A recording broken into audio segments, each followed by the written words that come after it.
Dear student, आज हम पढ़ेंगे कक्षा 3 पाठ 11 मीरा बहन और बाघ। मीरा बहन का जन्म इंग्लैंड में हुआ था। मीरा बहन जो थी उनका जन्म इंग्लैंड में हुआ था। गांधी जी के विचारों पर उनका इतना असर हुआ कि वे अपना घर और माता पिता को छोड़कर भारत आ गई। जो गांधी जी थे ना, उनके जो विचार थे, उनकी जो बातें थी, उनका उस पर बहुत असर हुआ था। इसलिए वो इंग्लैंड से अपना घर, अपने माता पिता को छोड़कर कहाँ चली आई? भारत आ गई और गांधी जी के साथ काम करने लगी। क्योंकि वो उनके विचारों से प्रभावित थी, इसलिए वो गांधी जी के साथ काम करने लगी। आज़ादी के 5 साल बाद उन्होंने उत्तर प्रदेश के एक पहाड़ी गांव गेवली में गोपाल आश्रम की स्थापना की। आज़ादी जब हो गई थी, हमारा देश जब आज़ाद हो गया था, उसके 5 साल बाद उन्होंने उत्तर प्रदेश का एक पहाड़ी गांव है गेवली, उसमें गोपाल नामक एक आश्रम की स्थापना की। उस आश्रम में मीरा बहन का बहुत सारा समय पालतू पशुओं की देखभाल में बीतता था। वो आश्रम में मीरा बहन रहती थी और जो पालतू पशु होते हैं, पेट एनिमल्स, उसकी देखभाल करती थी। लेकिन गेवली गांव के आसपास के जंगलों में बाघ जैसे खतरनाक जानवर भी रहते थे।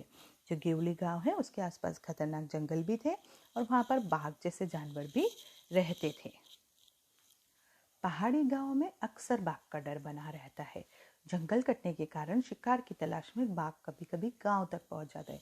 जो पहाड़ी गांव जो होते हैं, जिसके आसपास जंगल होता है, वहाँ पर क्या होता है, बाघ का हमेशा डर रहता है कि बाघ कहाँ रहते हैं? जंगल में रहते हैं। लेकिन आजकल हम क्या करते हैं? जंगल काट देते हैं।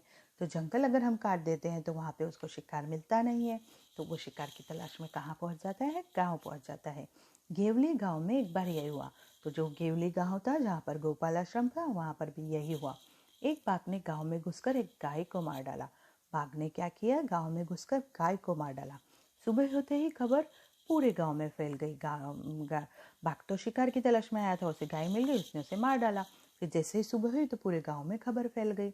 गांव के लोग डरे कि यह बाघ कहीं फिर से आकर दूसरे पालतू जानवरों के लिए किसी आदमी को अपना शिकार ना बना ले। तो गांव के लोग डर गए कि अगर आज वो गाय को ले गया है तो हो सकता है बाद में किसी आदमी को ले जाए।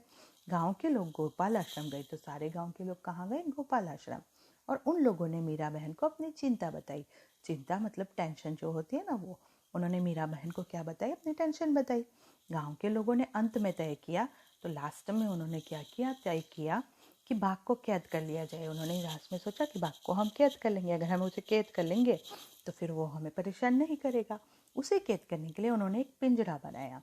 कैद करने के लिए, जहाँ आपने जू में देखा होगा, उसको बाघ को कैद करने के लिए उन्होंने एक पिंजरा बना लिया। पिंजरे के अंदर एक बकरी बांधी और पिंजरे में क्या किया? एक बकरी बांधी, क्योंकि बाघ जब शिकार की तलाश में आएगा तो बकरी को देख के उस पिंजरे में घुस जाएगा।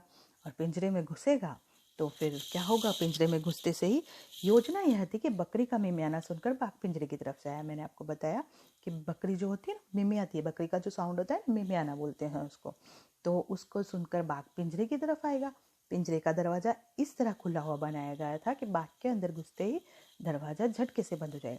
तो उन गांव के लोगों ने पिंजरे का दरवाजा ऐसे बनाया था कि जैसे ही बाघ अंदर घुसेगा, दरवाजा फट दे के बंद हो जाएगा। वो जिस तरह चूहे का पिंजरा होता है ना, चूहा अंदर घुस जाता है रोटी का टुकड़ा देके और फट दे के पिंजरा बंद हो जाता है, उसी तरह से, उसी कॉन्सेप्ट से इस पिंजरे को बनाया गया था।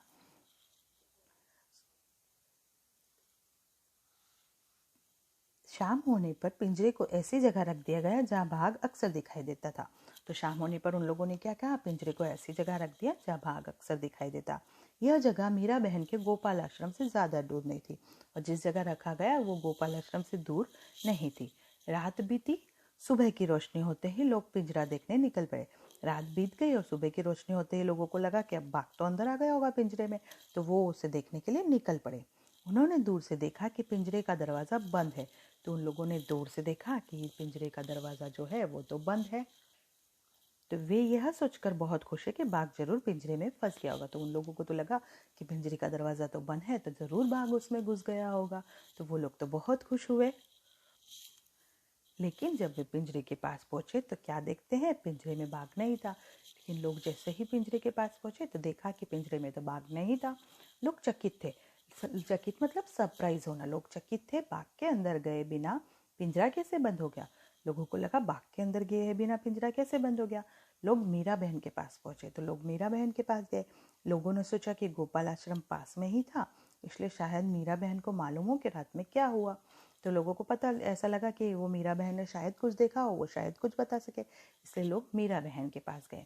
तो पूछने पर मीरा बहन बोली, तो मीरा बहन ने बताया, देखो भाई, मुझे नींद नहीं आ रही थी। तो उसने बोला कि मुझे नींद नहीं आ रही थी, मैं सोचती रही कि आखिर बाघ को धोखा देकर हम क्यों फंसाए, इसलिए मैं गई और पिंजरे का दरवाज़ा बंद कराई। तो वो कहती कि मैं तो सोचती रही कि हम बाघ को धोखा देकर क्यों फंसाए, क्योंकि धोखा तो दे ही रहे थे ना, उसे अपने खाने का लालच देकर बकरी उन्होंने अंदर रख दी थी ताकि वो फंस जाए। इसलिए उसने क्या करा, मीरा बहन को ये सब अच्छा नहीं लगा, क्योंकि वो पालतू पशुओं की बहुत देखभाल करती थी। इसलिए उसने क्या किया, पिंजरे का दरवाज़ा बंद कराई ताकि बाघ उसके अंदर आके फंस ना सके। तो दोस्तों, ये थी मीरा बहन और बाघ की स्टोरी। आई होप कि आपको पसंद आई होगी। Thank you so much.